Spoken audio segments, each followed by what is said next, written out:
Buenos días, ¿cómo están? ¿También? Albertico, qué bueno que viniste. Gloria a Dios.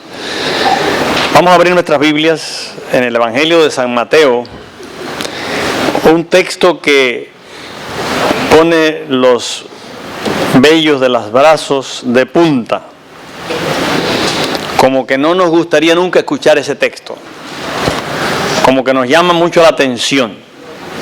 Capítulo 5, Evangelio de San Mateo, versículo 48, último versículo del capítulo 5. Sed pues vosotros perfectos. Y si fuera poco, que es imposible, dice la segunda parte del texto, ¿cómo vuestro Padre que está en los cielos es perfecto? Como que esos zapatos me quedan grandes. ¿Quién aquí es perfecto? Perfecto por el niño. Es el único que está aquí con nosotros que es perfecto. Si Cristo viniera hoy, ¿cuántos estarían preparados para ir con Él al reino de los cielos? Mire, si usted puede ver esto que yo veo de aquí del frente, se asustan. Ustedes dos y Irma, 3. ¿Por qué? ¿Por qué no levantaron la mano? ¿Será que mi opinión de que llegaré al cielo es por lo bueno que yo soy? Y entonces, ¿por qué no levantaron la mano? ¿Será que no confían en la salvación que Cristo hizo propicia para nosotros? Si lo confían, entonces ¿por qué no levantaron la mano? Ahí está, vuelve al punto. ¿Por qué no está listo? ¿Qué falta? No me diga. Pero para usted no estar listo es que todavía pienso cosas feas. Para usted que no está listo es que todavía miro cosas que no debo mirar. Para usted estar listo es que todavía no guardo el sábado perfectamente. Es que para usted no estar listo, etcétera, etcétera, etcétera, por ahí para allá.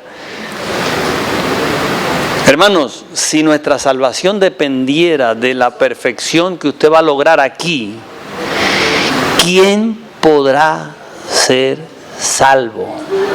¿Quién? Ni yo. El primero soy yo que no lograría la salvación.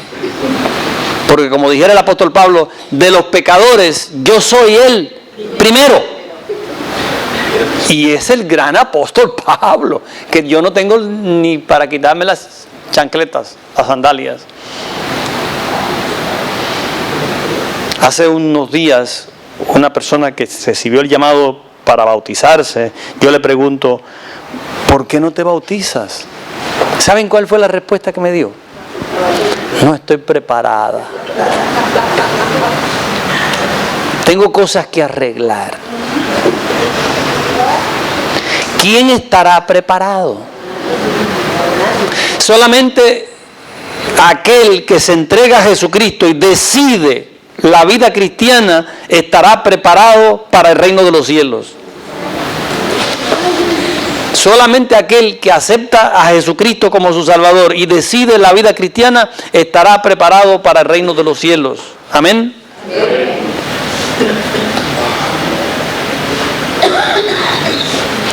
Dios no pediría nada a sus hijos que fuera imposible.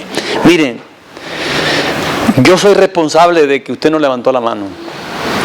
Y todos los predicadores somos responsables. ¿Qué quiero decir con esto? Nosotros, los que nos corresponde abrir la Biblia y predicar, muchas veces creamos en los que escuchan una expectativa demasiado alta para ser cristiano. Expectativa que ni Dios pide. Expectativa que ni el que predica ha logrado. Tan alta Que ni Dios pide eso. Miren lo que se preguntó Job, capítulo 11 del libro de Job. Job, capítulo 11, versículo 7. ¿Descubrirás tú los secretos de Dios? ¿Llegarás tú a la perfección del Todopoderoso? Es una pregunta. ¿Qué pregunta Job? ¿Llegarás tú a la perfección del Todopoderoso? Yo soy criatura, ni aún en el cielo yo seguiré siendo criatura y no seré Dios. Dios seguirá siendo Dios en el cielo y yo seguiré siendo yo ser humano. Por lo tanto, los ángeles son igual que Dios. Eso fue lo que el diablo trató de hacerle creer a Adán y Eva. Ustedes serán como Dios si me siguen a mí. ¿Llegaremos a ser perfectos como Dios es perfecto? Nadie logrará alcanzar la perfección del Todopoderoso. Nadie logrará alcanzar la perfección del Todopoderoso. Entonces, ¿qué me está pidiendo Dios cuando dice, sed pues vosotros perfectos como vuestro Padre que está en el cielo es perfecto? Si no puedo yo ser igual que Dios el Padre, y Dios no me está pidiendo eso, ¿qué me está pidiendo Dios? ¿Qué significa eso? Sí, ¿qué significa eso? La expectativa nuestra como humanos es a veces más grande que la de Dios. ¿Qué significa eso? Y eso es el tema de esta mañana. Eso es lo que quisiéramos tratar juntos esta mañana. Para conocer esto es muy importante conocer dos cosas. El contexto bíblico en el cual fue escrita la frase. Segundo, el aspecto lingüístico, lo que significa la palabra, lo que la palabra significa. Y esas dos cosas queremos mirarlas un momentito. ¿En qué contexto? Sed pues. Ese término te dice que algo está sucediendo antes, que es importante tomarlo en cuenta a la hora de interpretar o entender lo que está diciendo. Sed pues, como consecuencia de esta expresión, nos obliga a prestarle atención al contexto de lo escrito. Aquí Jesús está amonestando a una serie de personas que procuraban más por las cosas exteriores que por el espíritu del deber cristiano. Personas que se preocupaban más por las cosas exteriores. Miren, hermano, los seres humanos somos especialistas en aparentar. Ponte una ropa bonita que viene a visitarte. ¿Cómo tú vas a ir a tal lugar con esa vestimenta? ¿Para qué? ¿De qué está preocupado usted? De la apariencia. De pronto me ven por ahí. Somos especialistas en la apariencia. Jesús dijo, si pues pensaste mal contra una persona, ¿qué está pasando en tu corazón? ¿Podemos matar a una persona pensando mal de ella? ¿Podemos cometer adulterio, fornicación aquí en la mente? ¿Y quién sabe eso? Solo Dios. Solo Dios. Y aquí viene el contexto inmediato. A mi parecer, el más difícil. En el contexto, Jesús está mandando a amar a los enemigos, bendecir a los que os maldicen y hacer bien a los que os oprimen y os aborrecen. Es lo más difícil. ¿Para usted es fácil eso? Bendecir al que te maldice, orar por el que te quiere lo peor para ti. La razón que Jesús nos da para esto es que así hizo Dios. Ahora, la perfección que pide Dios es fácil. No es fácil. Nada es fácil en la vida. ¿Saben qué es fácil? Dejarte llevar por tu mente carnal. ¿Saben qué es fácil? Dejarte llevar por tus intenciones. Eso es fácil. Solamente ahí hay que dejarse llevar. Y cuesta abajo, usted va a llegar al derrumbe o al destrozo. por ahí para allá, llevándote por tus propias inclinaciones. No es fácil servir a Dios, no es fácil, nunca ha sido fácil. Hay que aferrarse de la mano de Dios, porque es navegar contra corriente, es ir contra el río. Es difícil, sí lo es. Pero Dios hace que el sol salga sobre buenos y malos, que llueva sobre unos y otros. Dios ama aún al que no lo acepta. Dios es padre de ese que está en cárcel por haber matado a muchas personas. Dios ama a ese sinvergüenza que está en la esquina asaltando, robando, sinvergüenciando. Dios lo ama de igual manera. ¿Sabe cuál es la diferencia? Que usted aceptó a Cristo y él no. Pero para Dios es igual. Ama a uno y ama al otro. Para mí es fácil entender eso, porque yo soy partidario del que me quiere. Del que me aborrece, soy enemigo. Ese es el contexto en el cual está San Mateo 5:48. Ese es el contexto en el cual. Veamos el aspecto lingüístico del pasaje, lingüístico, lo que significa la palabra. Perfecto es la traducción de una palabra griega que significa teleios. ¿Qué quiere decir? Aparece esta palabra 20 veces en el Nuevo Testamento. Significa madurez, propósitos, blanco, ideal, fin en sí mismo. Propósitos, objetivos, blanco, ideal y fin. El fin de las cosas. Notemos. Entonces, si el contexto es amar a todo por igual y el aspecto lingüístico es madurez, tener un propósito final, el final de todas las cosas, madurez, entonces podemos empezar a entender qué significa la palabra perfectos en la vida cristiana. ¿Qué pudiéramos, de acuerdo al aspecto del contexto, de acuerdo al problema lingüístico de la traducción de la palabra, qué pudiéramos pensar que significa perfectos? Con sinceridad, con madurez, el propósito final de nosotros es servir a Dios.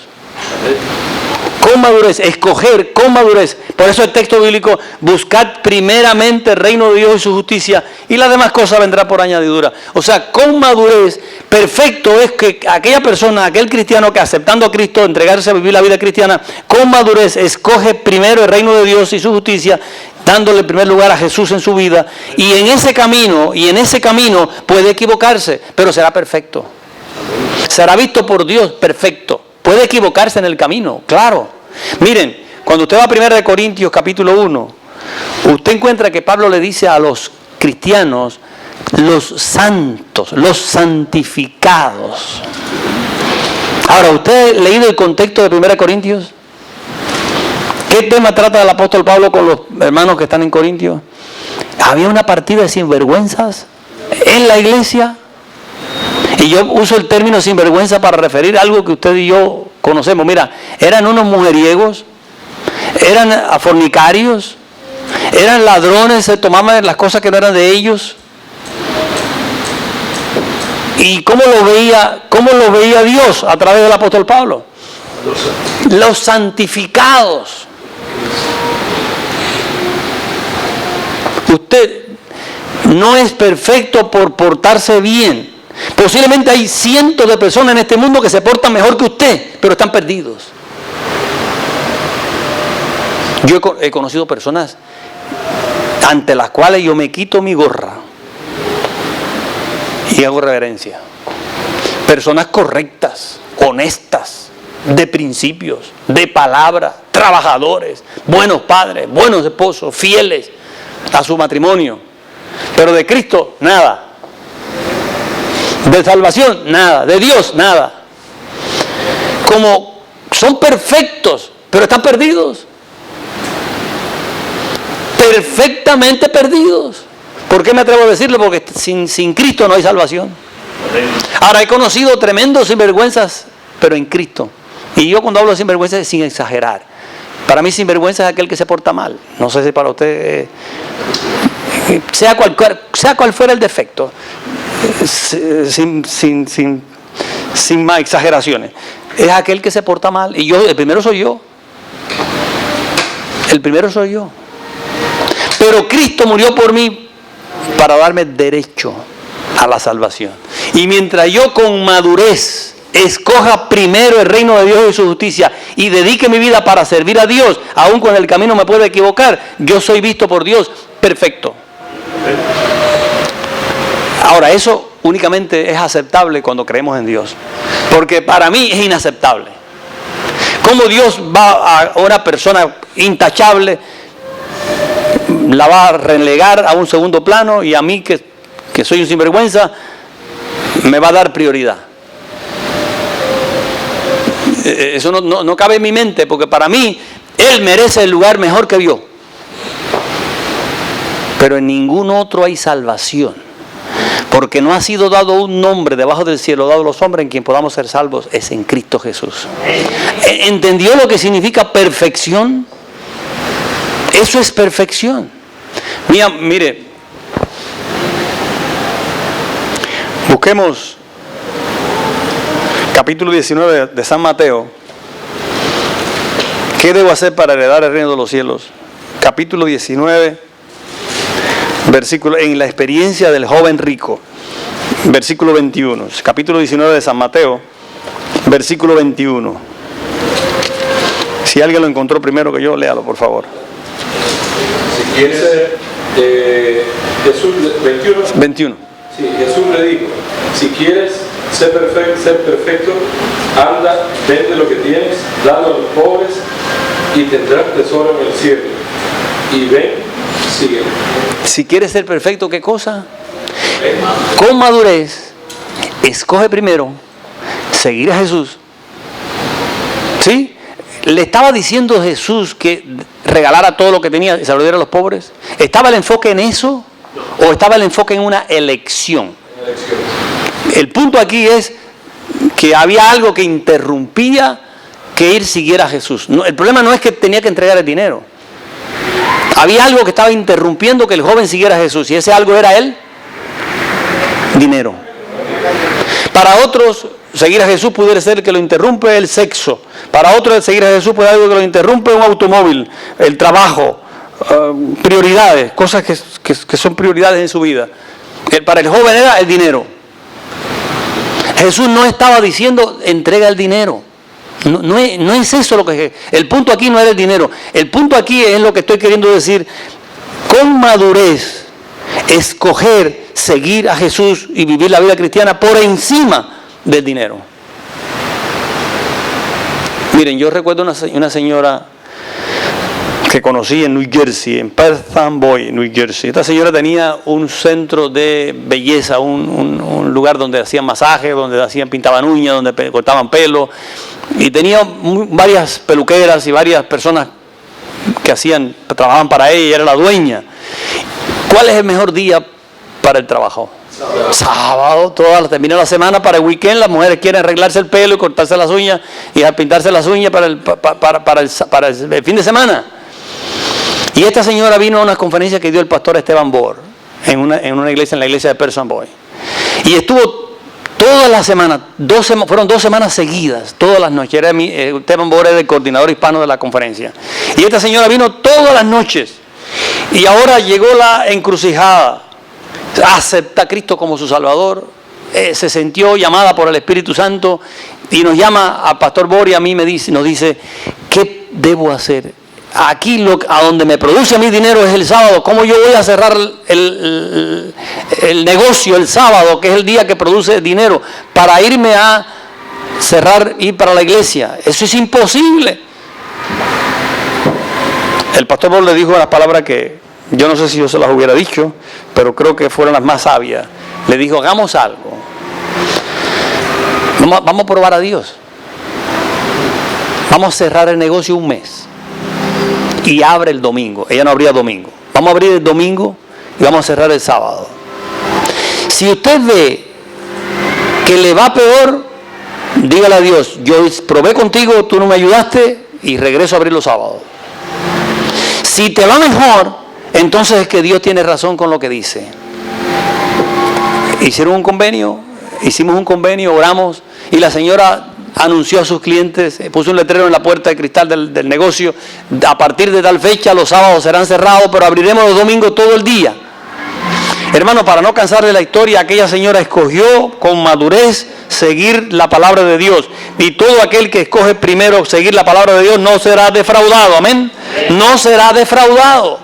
Pruébame ahora en esto, dice el Señor, y abriré las ventanas del cielo y derramaré sobre ti bendiciones. Cuando usted escoge servir a Dios con madurez, eso es perfección, y Dios garantiza el éxito a esa decisión. La señora al mes dijo: no abriré jamás los sábados.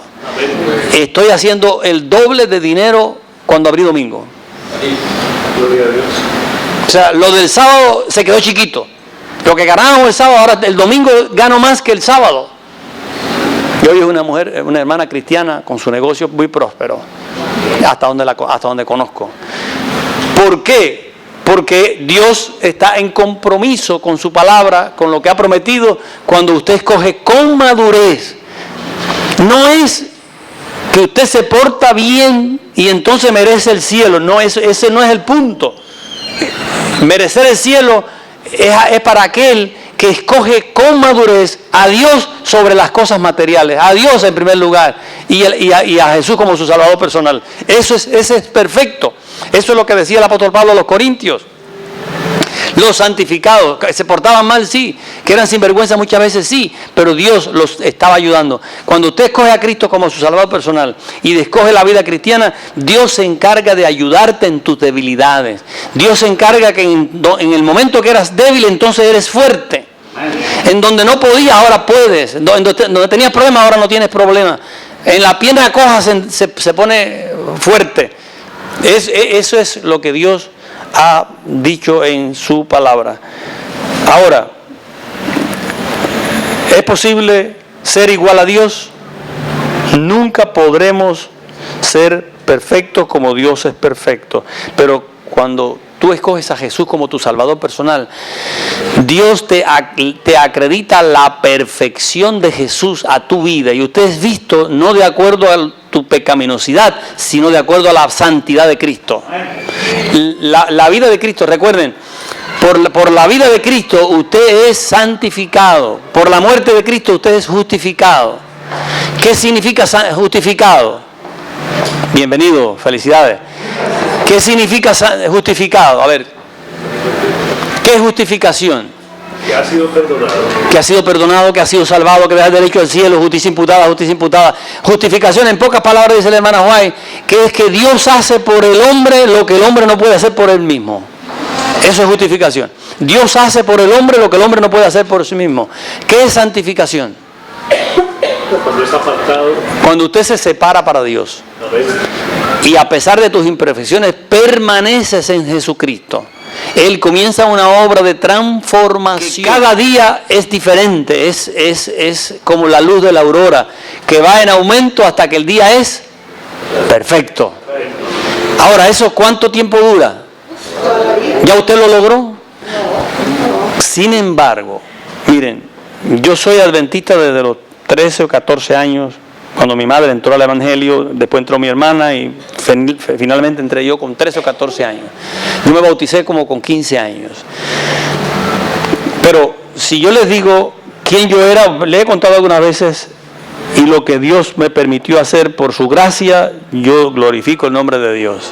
Si usted que no era y hoy es, mira el pasado, lo que usted era antes de no ser, y después que decidiste por Jesús, lo que Cristo ha estado haciendo en tu vida, usted glorifica a Dios.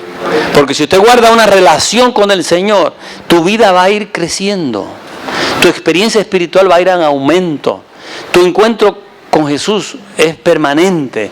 Y como el apóstol Juan dice: hijitos, amémonos unos a otros porque el amor es de Dios. El que no conoce a Dios no ama porque Dios es amor. Pero dicho por Juan tiene un valor aún más importante. ¿Quién era Juan? ¿El discípulo hijo de qué? Del trueno. El que dijo: ojalá caiga un rayo, quiere que oremos para que caiga un rayo y los mate a todos. Después Juan dice: Hijitos, amémonos unos a otros porque el amor es de Dios. Nadie hubiera conocido a Juan. Me imagino cómo se quedaron con la boca abierta todos los que lo conocieron de antes.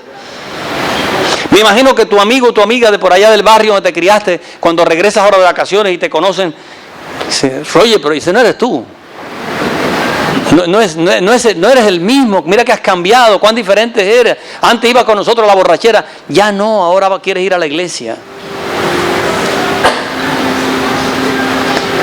Esa obra que comienza el día que te bautizas y aceptas a Cristo con su Santo Espíritu, que empieza ahí, termina cuando mueres o que Cristo viene.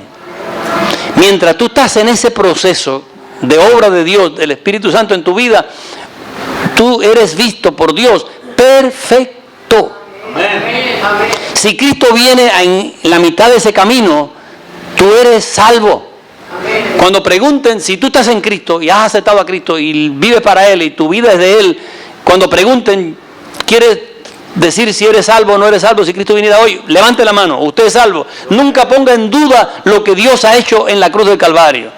La obra de salvación conseguida para ti en la cruz del Calvario es perfecta, es completa, es segura. No dude de ella. Dudar de ella es dudar del amor de Dios. Es dudar de esa salvación, es dudar del amor de Dios. No condicione la salvación a tus errores, a tus equivocaciones. No las condicione porque Dios no la condiciona. Dios no la condiciona. Dios es maravilloso. La salvación es gloriosa. Es posible ser igual que Jesús. Como humano es imposible. Pero todo lo puedo en Cristo que me fortalece. Gloria sea su nombre. La perfección de cristiana va a ser siempre relativa, no absoluta. Siempre va a ser absoluta, siempre va a ser relativa. Aquí está lo maravilloso. El plan de salvación no está basado en la perfección del ser humano. Está basado en la muerte de Cristo y en la perfección de Cristo. Gloria a Dios. Y termino con el texto que fue leído al principio, Colosenses capítulo 1, versículos 27 y 28. 27, 28. Dice la palabra, a los cuales Dios quiso hacer notorias las riquezas de la gloria de este ministerio entre los gentiles, que es Cristo en vosotros, la esperanza de gloria. La esperanza de gloria es Cristo, no eres tú. La esperanza de gloria es lo que Cristo hizo, no lo que tú haces. No dejes, miren hermano, no dejes que el diablo ponga en tu mente que tú vas al cielo, que te vas a salvar en base a lo que tú haces bueno. No dejes que el diablo te venda eso. Todos de alguna manera nacimos en la iglesia católica y eso lo traemos como un background. Cuanto mejor te portas, más méritos tienes, menos años en el purgatorio. Cuanto mejor vives aquí en esta tierra, menos cantidad de misas y menos cantidad de dinero hay que pagarle al cura para que te pase del purgatorio para la gloria. Y entonces tenemos eso sembrado allá atrás en el subconsciente y lo sacamos, aún lo ponemos comparándolo o influenciando en nuestra mente en cuanto a nuestra salvación de hoy. Pídele a Dios y al Espíritu Santo que borre eso, haga un estudio concienzudo por su propia cuenta de esto para que la mente logre entender esta gran verdad, para que no siga siendo manejado. Por eso hay muchos cristianos que porque tienen sus debilidades, cometen sus errores, sus malos pensamientos, sus cosas, no son felices, viven traumatizados mentalmente porque eso los hace sentir que su conciencia les hace malograr su espiritualidad, le hace malograr su relación con Dios y con los demás. Por eso usted tiene que orar y pedir a Dios que te ayude a limar eso y entender que usted no es salvo por lo bueno que haga, que no va a haber un purgatorio en el cual vas a purgar tus errores. Tus errores fueron purgados por Cristo en la cruz del Calvario. Y usted hoy tiene el derecho que lo da Dios, lo da Dios a todo el que cree y acepta a Cristo como su Salvador personal y elige, porque recuerden que hemos estado teniendo una serie sobre ama a Dios y vive como tú quieras. No es negociable servir a Dios, no es negociable, hay que servir a Dios. Hay que entrar en el proceso de la santificación y permitir al Espíritu Santo, porque no es que yo me entrego a Cristo y después ahí me voy a hacer cuánta poca vergüenza hay, cuánta sinvergüenzura hay, cuánto pecado existe, meterme voluntariamente y actuar desmedidamente de forma contra el Evangelio de Dios. No es eso lo que estamos diciendo. Estamos diciendo que en tu entrega a Cristo como tu Salvador y en tu decisión de servir al Señor te vas a equivocar alguna vez, pero tu equivocación te va a llevar a arrepentirte, a confesar tu pecado, y vas a venir a Cristo y le vas a pedir perdón y Dios te va a reconciliar con el Padre otra vez y vas a ser una nueva criatura. Eso es, así es, esa es la lucha del cristiano. El hombre viejo va a estar luchando contra el hombre nuevo. El que fue antes va a estar luchando con el que es nuevo en Cristo Jesús hoy. Eso va a ser una lucha que tú vas a tener que, depende de tus debilidades, depende de tus complicaciones con el pecado, depende de tu experiencia del pasado, va a ser más fácil o va a ser más difícil. Porque para el borracho, que fue borracho toda la vida, y vivió con un padre borracho, y fue un sinvergüenza del alcohol, todo trasnochador, le es más difícil la vida cristiana que para aquel joven, aquel muchacho que se crió en un hogar cristiano, que no aprendió a beber, que vivía honestamente, mesuradamente con una familia cristiana. O sea, no es que no puede equivocarse y cometer errores y puede irse con un amigo y hacer una poca vergüenza, pero la realidad es que para uno que vivió enredado toda la vida en eso es más difícil que para el otro. Pero ambos, si pertenecen a Cristo y deciden por el Señor, aunque se equivoquen más veces o menos veces, estarán listos para el reino de los cielos. Tienen el derecho a la salvación y a la eternidad. Esa es la gran verdad. ¿Por qué? Porque es Cristo en vosotros la esperanza de gloria. La esperanza de gloria no es tu acción, es la acción de Dios en Cristo en la cruz del Calvario, muriendo por el pecador, el cual nosotros anunciamos, amonestando a todo hombre, que enseñando en toda sabiduría, para que presentemos a todo hombre perfecto. Perfecto en... ¿Se dan cuenta la salvedad que hace el apóstol Pablo? La perfección nuestra es en Cristo Jesús. No esgrima, no saque la espada diciendo yo hago esto, yo hago lo otro, yo me porto bien, yo vivo cristianamente, yo soy el mejor del mundo. El que más ama a Jesús menos es el que menos hace eso.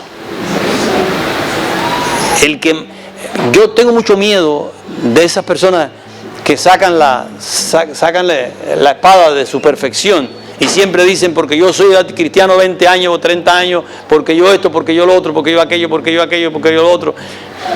Tengo miedo de esa actitud. Tengo miedo de esa actitud. Es mejor porque todo lo puedo en Cristo que me fortalece.